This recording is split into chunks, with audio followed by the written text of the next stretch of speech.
పూర్వీకి స్వాగతం. ఏ manual to self.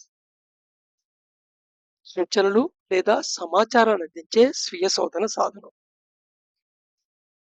So ఇంతకుముందు వీడియోల్లో ఫిజికల్ బాడీ అంటే భౌతిక శరీరం, ఆస్ట్రల్ బాడీ అంటే సూక్ష్మ శరీరం, అండ్ మెంటల్ బాడీ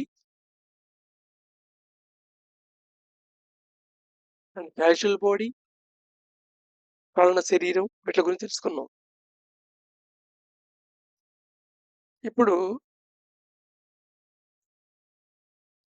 ఈ ఎంటైర్ లైఫ్ ఫంక్షనాలిటీలో ఇంటిగ్రేట్ అవుతూ ఈ physical body and astral body and mental body ఫంక్షనాలిటీలో డేటా ఫ్లో ఎలా ఉంటుంది అనేది తెలుసుకుందాం. కొంచెం ఎక్కువ బయోలాజికల్గా అనిపిస్తుంది ఈ టాపిక్, బట్ కానీ ఇది ఆస్ట్రల్ బాడీ యొక్క related with reference to physical body మాట ఎక్స్ప్లెనేషన్.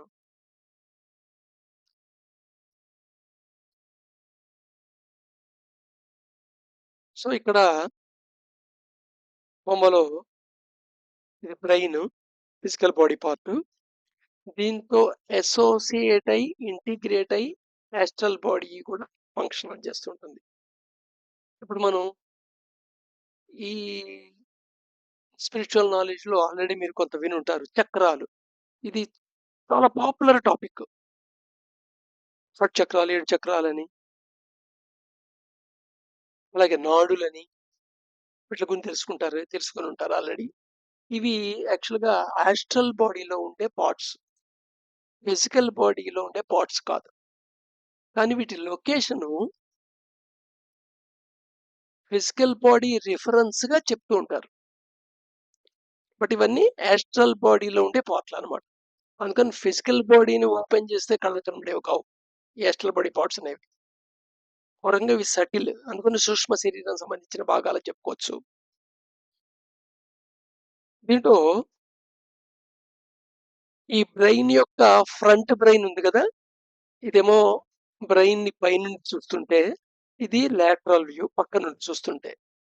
సో దీంట్లో ఈ బ్రెయిన్ ఫ్రంటల్ పార్ట్ ఉంది కదా, అంటే నుదుటి పైన వచ్చే భాగం అన్నమాట. బ్రెయిన్ యొక్క భాగం నుదుటి పైన అంతా వచ్చే భాగం, తలలో ముందు భాగం వైపు. సో దీన్ని ఫ్రంట్ బ్రెయిన్ అంటాం. ఈ ఫ్రంట్ బ్రెయిన్ లో సూక్ష్మ శరీరం, యాక్చువల్ బాడీ ఇంటిగ్రేట్ అయి ఉంటుంది. ఆ ఇంటిగ్రేటెడ్ అయిన పాయింట్ లో కొన్ని సెంటర్స్ ఉంటాయి. అంటే మనస్సు యొక్క సిస్టమ్ 1, ఆ సిస్టమ్ 1 ఈ బ్రెయిన్ యొక్క ఫ్రంట్ బ్రెయిన్ పార్ట్ తో ఇంటిగ్రేట్ అయి ఉంటుంది. ఇక్కడ 4 సెంటర్లు, ఇంటిగ్రేటెడ్ పాయింట్స్ 4 సెంటర్లుగా చెప్తూ ఉంటాం. దీంట్లో మొదటి సెంటరు ఇంటలెక్చువల్ సెంటరు, తర్వాత సెంటరు ఎమోటివిటీ సెంటరు, తర్వాత center sensovitality center, simply sex center, తర్వాతి మూవ్మెంట్ సెంటర్. ఈ 4 సెంటర్లు అనమాట. IESM వీటి గురించి ఫస్ట్ 50 వీడియోస్ లో చెప్పడం అయింది. సో ఏదైనా ఇంపల్సెస్ లోపలికి వస్తే అవి కోడెడ్ రూపంలో ఉంటాయి. ఆ కోడెడ్ రూపంలో ఉన్నవి డీకోడ్ చేయబడతాయి ఈ సెంటర్ దగ్గర, IESM దగ్గర. ఎలా డీకోడ్ చేయబడతాయి? అవి డీకోడ్ చేసిన తర్వాత డిఫరెంట్ ఇంటెన్సిటీస్ రైజ్ చేస్తాయి. సో ఒక పల్స్ వచ్చిందంటే ఆ పల్స్ లో ఐ యొక్క ఇంపల్స్ ఇంత, ఐ యొక్క ఇంటెన్సిటీ ఇంత, ఈ ఇంటెన్సిటీ ఇంత, ఎస్ ఇంటెన్సిటీ డీకోడ్ చేయబడతాయి. ఈ సెంటర్స్ కి రిజల్టెంట్ ఇంటెన్సిటీ ఉంటుంది. ఆ రిజల్ట్ ఇంటెన్సిటీ రేషియో అంటే 2:4:8 లా ఉంటుంది. 2:4:8:2. అంటే 2 అనేదేమో ఇంటిగ్రిటీ సెంటర్, 4 అనేది ఎమోటివిటీ సెంటర్, 8 అనేది sensovitality center or sex center, again 2 అనేది మూవ్మెంట్ సెంటర్.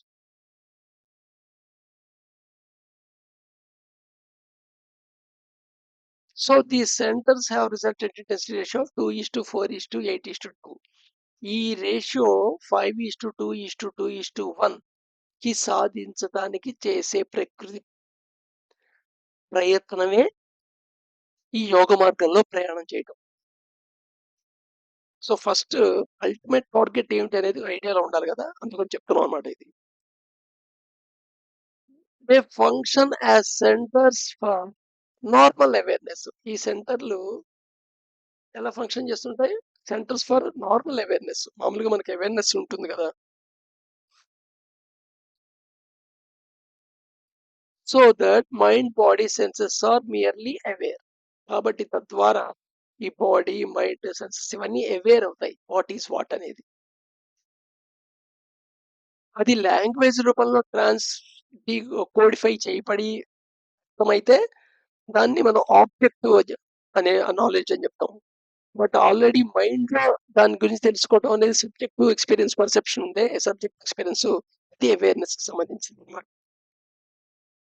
నెక్స్ట్ ఇక్కడ ఈ పాయింట్ ఉంది గదా! ఇది 7 ఆజ్ఞా చక్రం పాయింట్ అన్నమాట ఇది. కరెక్ట్‌గా నుదిటి మీద కనుబొమ్మలకి మధ్య కొంచెం పైన ఏరియా ఫిజికల్ పాయింట్లు చెప్పాలంటే. సో, ఆజ్ఞా చక్రం అంటుంటారు కదా! దీన్ని మ్యాగ్నెటిక్ పాయింట్ అని కూడా చెప్తూ ఉంటారు. ఈ డికోడెడ్ థాట్స్ ఉంటాయి గదా! ఈ ఐఈఎస్ ఒక రిజల్టెంట్ ఇంటెన్సిటీ బట్టి ఒక థాట్ ఫార్మేషన్‌కి దారితీస్తుంది. ఆ డీకోడెడ్ థాట్ ఫార్మ్స్ ఉంటాయే, అవి ఇక్కడి నుండి బయటికి ఎస్కేలేట్ అవుతాయి ఒక రకంగా. ఎందుకంటే థాట్ అనేది ఏంటంటే, ఈ ప్రాసెస్ అవటంలో ఈ సూక్ష్మ శరీరం ఇంటిగ్రేటెడ్‌గా ఫిజికల్ శరీరంతో ప్రాసెస్ చేయటంలో డేటాలో వచ్చిన output.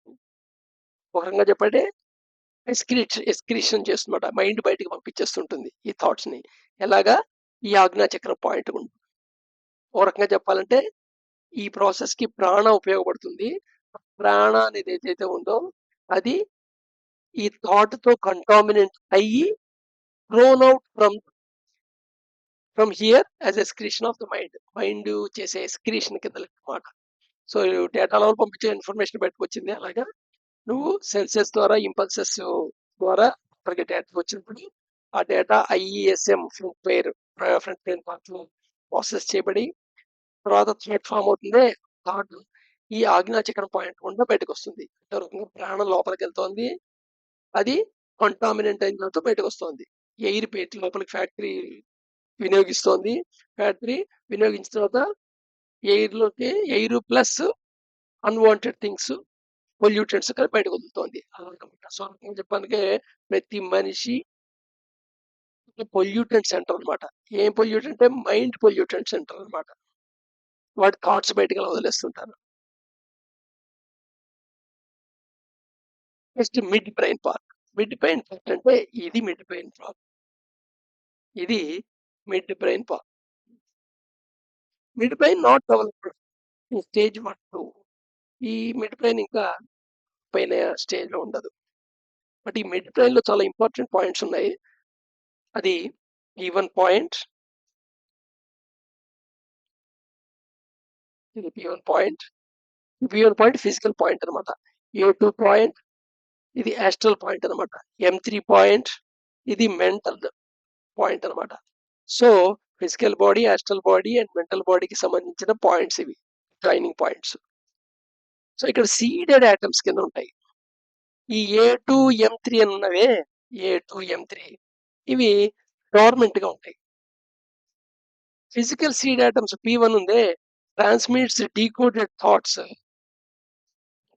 From forms for permanent physical seeded atom in the causal body to register and record as primary memory.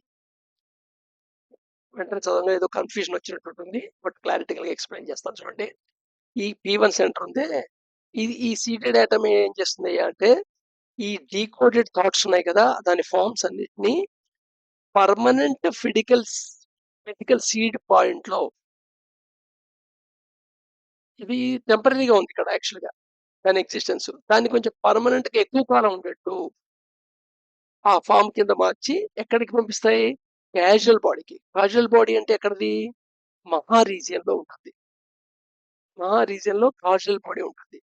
ఎప్పుడైతే డివైన్ ఫ్రాగ్మెంట్ ఒకటి క్రియేషన్ నుండి ఎగ్జిస్టెన్స్‌కి ప్రయత్నిస్తుందో ఆ ప్రవేశించేప్పుడు అది మహా రీజియన్ గుండా ప్రయాణం చేస్తుంది అని ఇంతకుముందు తెలుసుకున్నాం. ఈ మహా రీజియన్‌లోకి రాగానే దానికొక బాడీ సప్లై చేయబడుతుంది. అది క్యాజువల్ బాడీ అంటారు. ఈ క్యాజువల్ బాడీతో ఇంటిగ్రేట్ అయ్యి 3 రిసీవింగ్ సెంటర్స్ ఉంటాయని తెలుసుకున్నాం మనం. ఈ ఎక్స్‌పీరియన్సెస్ మొత్తాన్ని రికార్డ్ చేస్తాయి అనేది. సో, అక్కడికి పంపిస్తుందన్నమాట. అక్కడ రిజిస్టర్ చేయటానికి అండ్ పర్మనెంట్ మెమరీ కింద రికార్డ్ చేయటానికి. అయితే దాని యొక్క కాపీ మెమరీ ఈ 3A, 3B ఏరియాలో ఉంటుంది. వీటి గురించి చెప్పుకుందాం. రేపు ఇక్కడ నుండి కంటిన్యూ అవుదాం.